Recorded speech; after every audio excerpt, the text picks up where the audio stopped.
Director of National Intelligence, Tulsi Gabbard. Tulsi.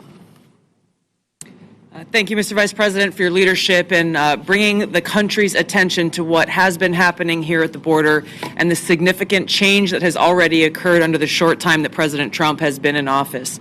Really, what you're seeing here today and what you'll continue to see is a unified effort across President Trump's national security team, the Department of Homeland Security, towards our mission, which is to ensure a safe, free, and prosperous society for Americans.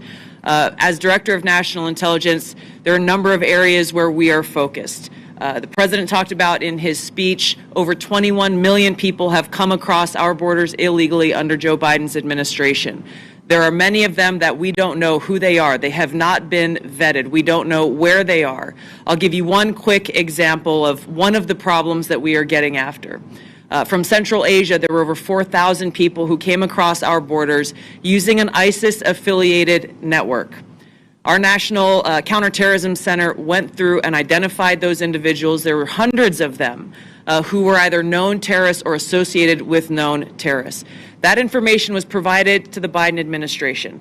You may remember in some of the news, a little over 100 of those people were arrested in 2024. Of those who were arrested, only 8 were either deported or remained in custody. Only 8. The rest of them were released back into our country.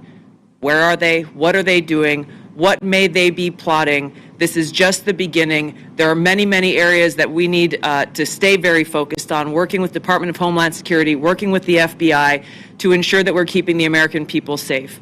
Our Counterterrorism Center is working on making sure that we have that single source for vetting so that we can figure out who is actually in our country and identify those who pose a threat and get them removed.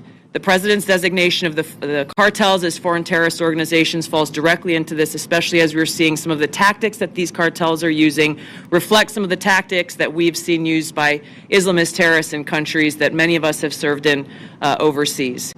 Our mission is very clear. Our objective is to keep the American people safe. I'm grateful to be a part of this team that President Trump has assembled to accomplish that mission. Thank you. Great.